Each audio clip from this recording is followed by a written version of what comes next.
Et si je te disais que le cholestérol n'est pas vraiment ton ennemi, mais surtout l'un des sujets de santé les plus mal compris? Chaque jour, des millions de personnes vivent avec la peur du cholestérol. Elles modifient leur alimentation, prennent des décisions importantes pour leur santé, parfois même des traitements, sans réellement comprendre ce que ce terme signifie. Pourtant, le cholestérol est indispensable à la vie. Il est présent dans chacune de nos cellules et joue un rôle fondamental dans le fonctionnement du corps humain. Le véritable problème ne vient pas du cholestérol en lui-même, mais du déséquilibre et du contexte dans lequel il évolue.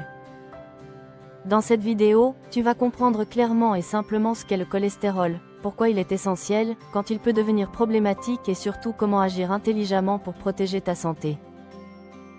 Le cholestérol est une substance grasse produite naturellement par ton corps. Contrairement à ce que beaucoup pensent, il ne s'agit ni d'un poison ni d'un déchet.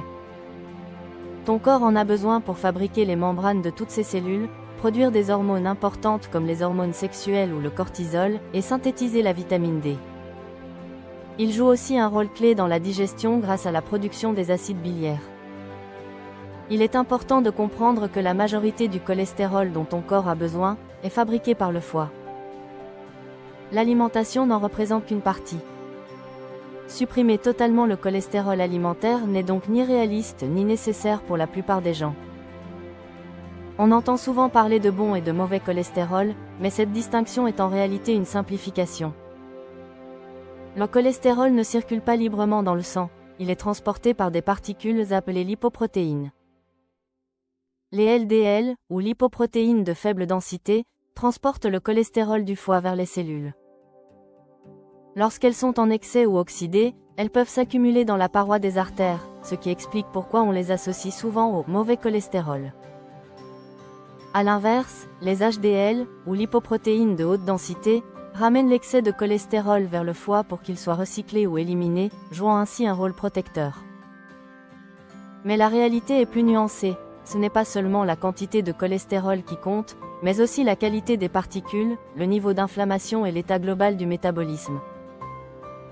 Le problème apparaît lorsque le LDL est présent en excès et qu'il évolue dans un environnement inflammatoire.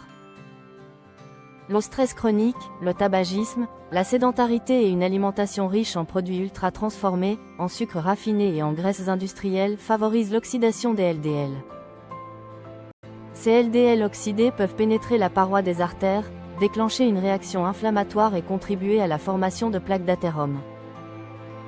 Avec le temps, ces plaques peuvent réduire le diamètre des artères ou se rompre, augmentant le risque d'infarctus ou d'accident vasculaire cérébral. Le cholestérol n'est donc pas seul responsable, il agit dans un contexte global qui inclut le mode de vie, la génétique et la santé métabolique.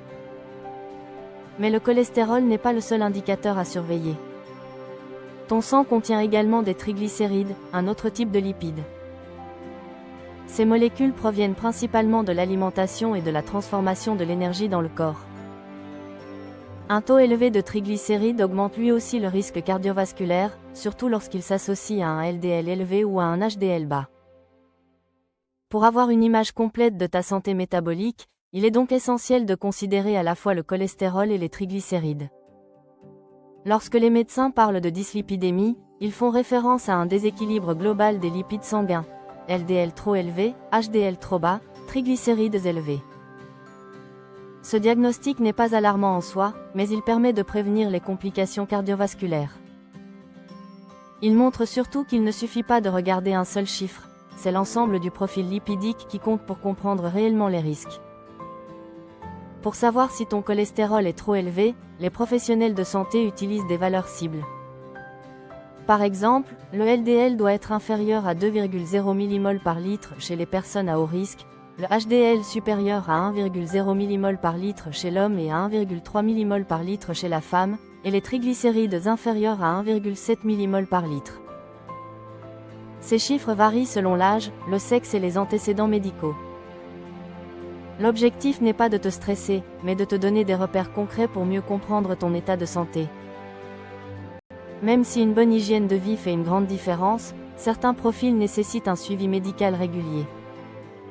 Ton médecin pourra réaliser des bilans sanguins fréquents, évaluer tes risques et prescrire un traitement adapté, si c'est nécessaire. L'approche la plus efficace combine donc mode de vie sain et suivi personnalisé, plutôt que de se concentrer uniquement sur les chiffres du cholestérol. Si tu veux aller plus loin, il existe d'autres lipoprotéines qui jouent un rôle dans le transport des lipides. Les VLDL, ou lipoprotéines de très faible densité, transportent principalement les triglycérides et peuvent devenir problématiques en excès.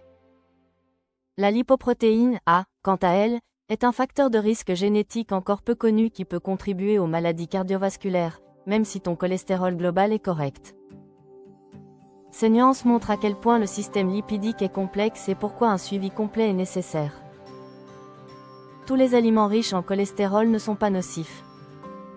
Des aliments comme les œufs, les poissons gras ou certains produits laitiers peuvent parfaitement s'intégrer dans une alimentation équilibrée. Ce qui fait réellement la différence, c'est la qualité globale de l'alimentation. Une alimentation riche en fibres, légumes, fruits, légumineuses et bonnes graisses favorise un meilleur équilibre lipidique. Les fibres réduisent l'absorption du cholestérol intestinal, tandis que les acides gras insaturés présents dans l'huile d'olive, les noix et les poissons améliorent le profil lipidique. A l'inverse, les produits ultra transformés favorisent l'inflammation et le déséquilibre métabolique. L'activité physique régulière est également un levier puissant pour améliorer le cholestérol. Elle augmente le HDL bénéfique, améliore la sensibilité à l'insuline et réduit l'inflammation. Pas besoin de devenir un athlète, la régularité compte plus que l'intensité. Marche rapide, vélo, natation ou renforcement musculaire envoient tous un signal positif au métabolisme et participent à un profil lipidique sain. Dans certains cas, malgré une bonne hygiène de vie, le cholestérol reste élevé, notamment chez les personnes à haut risque cardiovasculaire. Des médicaments comme les statines peuvent alors être prescrits. Leur rôle est de réduire la production de cholestérol par le foie et ils ont montré leur efficacité dans la réduction du risque cardiovasculaire. Mais ces traitements ne sont pas systématiques et doivent toujours être envisagés dans une approche personnalisée, en lien avec un professionnel de santé. En résumé, le cholestérol n'est ni bon ni mauvais par nature. Il est essentiel à la vie, mais peut devenir problématique lorsqu'il évolue dans un contexte de déséquilibre global. Comprendre son rôle, considérer l'ensemble du profil lipidique, adopter un mode de vie sain et intégrer un suivi médical personnalisé permet de prendre des décisions éclairées pour protéger son cœur et son métabolisme. Le cholestérol t'alerte, mais il ne décide pas pour toi. Si cette vidéo t'a permis de mieux comprendre ton corps, pense à t'abonner à NeoFocus, des contenus clairs et fiables pour reprendre le contrôle de ta santé. Active la cloche et ne manque aucun contenu. NeoFocus, ton allié bien-être au quotidien.